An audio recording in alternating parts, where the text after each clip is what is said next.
The timing said it all. A smiling Pope Benedict XVI had just wrapped up an official visit to Portugal in May 2010, during which he praised Catholic organizations striving to protect families based on the indissoluble marriage between a man and a woman. But barely 72 hours after the pontiff flew home, the President of Portugal declared that he would sign the bill allowing gay and lesbian couples to wed. With Spain having granted such rights 5 years earlier, the move turned the entire Iberian Peninsula, historically a Catholic stronghold, into an unlikely hitching post for homosexuals.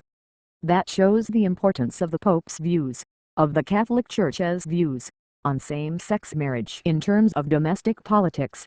Paulo Corte Real, the gay rights activist and economics professor, recalled dryly. More than just an embarrassment, the turn of events was emblematic of the fact that the Roman Catholic Church, once a mighty force on its home continent, is weaker in modern Europe than ever before, its influence ebbing, its privileged status increasingly called into question. The now retired Benedict spent much of his 8-year papacy trying to revive Catholicism here on its home turf. But the cardinals now assembled at the Vatican to pick his successor face the grim reality: the campaign has failed to reverse, or even just to halt, Europe's slide toward what church leaders regard as godless humanism. Empty spaces in the pews abound. The clerical sex abuse scandal has stripped the church of much of its credibility and moral authority in parts of Europe and the United States as well. When it comes to high-profile social issues such as gay rights and abortion, the church has lost battle after battle. For many Europeans, the relevance of the church, both for their personal and their public lives, is a thing of the past. The modern world and the Catholic Church are out of step, said Clifford Longley, the Catholic columnist and analyst in Britain. The Catholic Church can't try to re-evangelize by getting the modern world back into step with it, but I don't think that's going to work. The Church's declining fortunes in Europe pose tough choices to the cardinals gathering in their secretive conclave. Should they maintain the emphasis on shoring up the faith in the Vatican's backyard, or concentrate and increase their resources in places where the Church is actually growing, such as Africa and Asia? Should they take an even more dramatic step and a deep breath and elect a new pope from one of those regions? No clear favorite has emerged, at least in public discourse. But the composition of the College of Cardinals suggests that the new pontiff is more than likely to wind up being a white man in his 60s or 70s with the same conservative, orthodox views on religious doctrine and social issues as Benedict and the late John Paul II.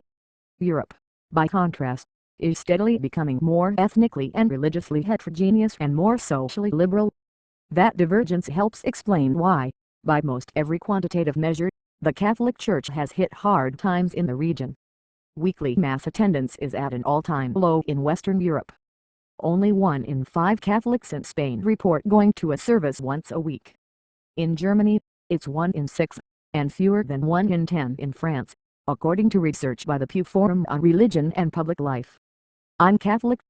I was educated in a religious school, said molecular biologist Antonio Garcia, a 33-year-old Spaniard. But my family never goes to church, only my grandmother. In Europe's biggest countries, the number of baptized Catholics as a share of the overall population has dropped. Indeed, Europe was the only region of the world to witness a decline in the number of Catholics between 1990 and 2010, a period during which the global tally climbed nearly 30% to 1.2 billion adherents, according to Vatican statistics. The proportion of Catholics in Europe was just 23.8% in 2010, the lowest in memory.